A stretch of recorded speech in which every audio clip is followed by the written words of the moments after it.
What's up guys, welcome back to YouTube video. Welcome back to YouTube video. In today's video we have a very special guest.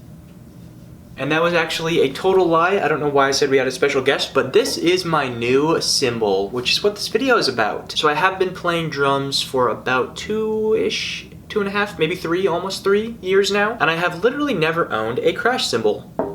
It's just an old, completely unmarked cymbal, other than a small stamp marking.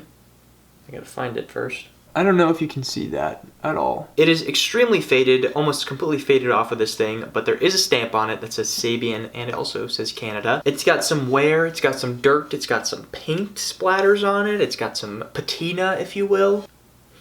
It smells like metal. It's got a super dark sound to it, which I love. Really the only downside of this thing is it has a little crack, which I have marked with 2 Sharpie markings. Also, I believe it's a 16-inch crash, if I'm not mistaken. And overall, just kind of works perfect for my drum kit and my style and the type of music that I make, and just me overall. It's perfect for me. So you got me. I actually did buy that cymbal about like a month or 2 ago, but I really wanted to make a video about it specifically because the story behind getting it is just too good not to tell, and also because I just love making YouTube videos. So the story of how I got that cymbal goes a little something like this. I'm sitting at my desk scrolling on Facebook Marketplace, as I tend to do, when I come across a listing for a Zildjian A crash, listed for $100. Me and Coleman decided to drive out there and get the cymbal. What are we doing? We are...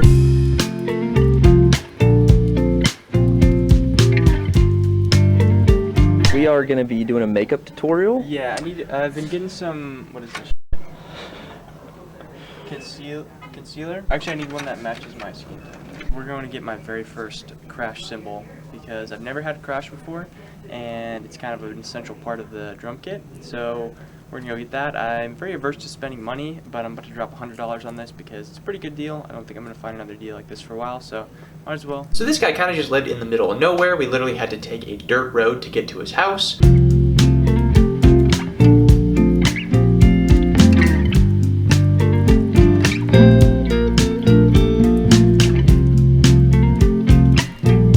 But when we finally arrived, this guy basically lives just like on a farm, which is super cool.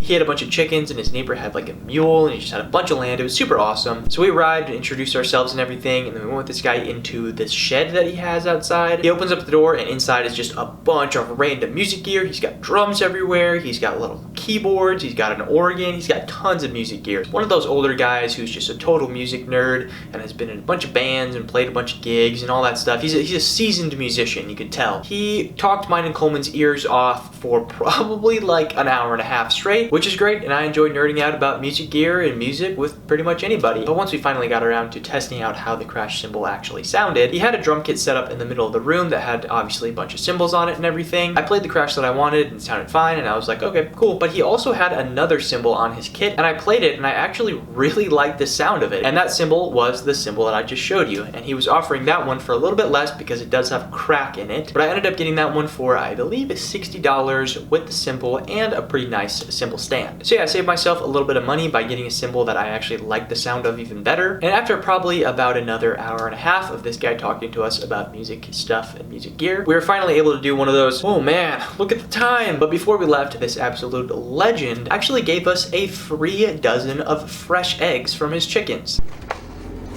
All right, guys, what we came for. Look at that. I saved $40 and got free eggs. Respect the hell out of that guy. He was a professional yapper. Eggs, cymbal stand. That's what we came for. Which I've seen people do that before. It definitely lowers the value.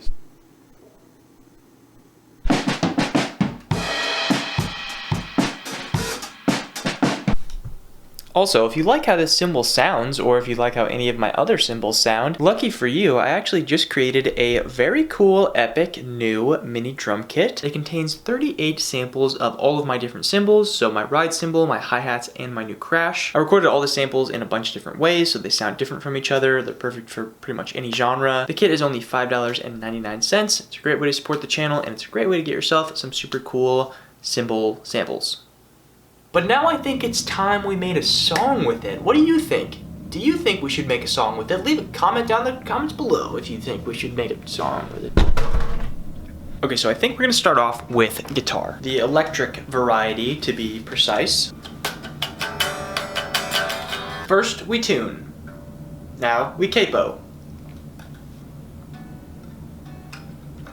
I need to adjust my strap a little bit, I think.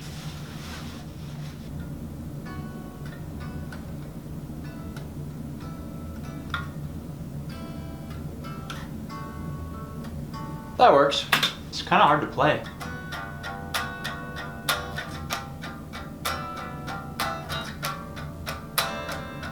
Alright, we got the chords. Let's get some melodies going now. I have an itch on my hand.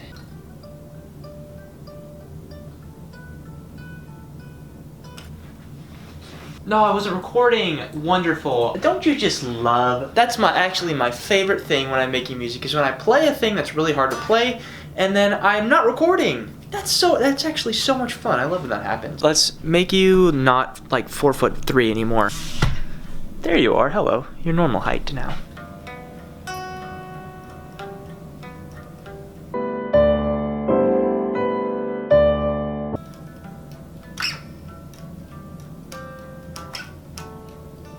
That singular guitar riff took me 19 minutes to play. Wow.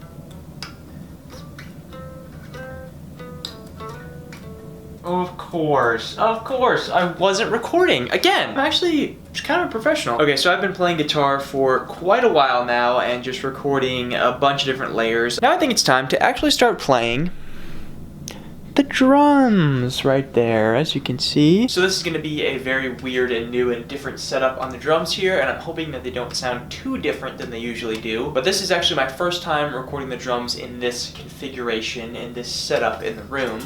So we are gonna see how it goes.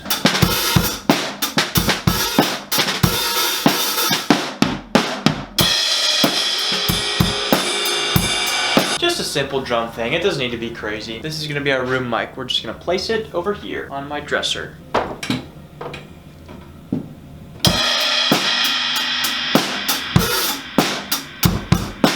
Okay, that's probably fine. Oh, the room mic is so loud and the kick is not making any sound at all. Oh, the kick mic is literally just not plugged in. Cool.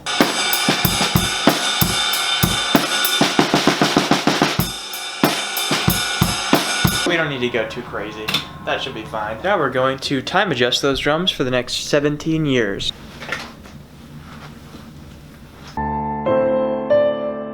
Excellent news, ladies and gentlemen. I have just finished the drum stuff. That truly never fails to take absolutely forever for me to do. I think it was like an hour that I spent just time adjusting and mixing the drums and everything. So next we're gonna record some bass guitar. As can be observed right here, this is a bass guitar if you haven't seen one before. But first, we're going to eat some popcorn.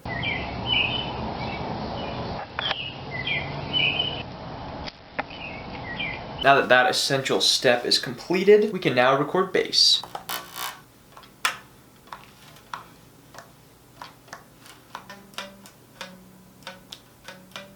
Okay, at this point, I don't really know what else we need. Okay guys, so at this point I think I have recorded pretty much everything that I can for right now. Honestly, I just kind of mainly wanted to test out how my drums would sound in the new configuration and also obviously show you guys the new cymbal and the story behind it. Also again, if you like the way the new crash cymbal sounds, you can feel free to go check out my new cymbal sample pack. So yeah, thank you guys so much for watching. As always, it is very greatly appreciated. And I will see you in the next video.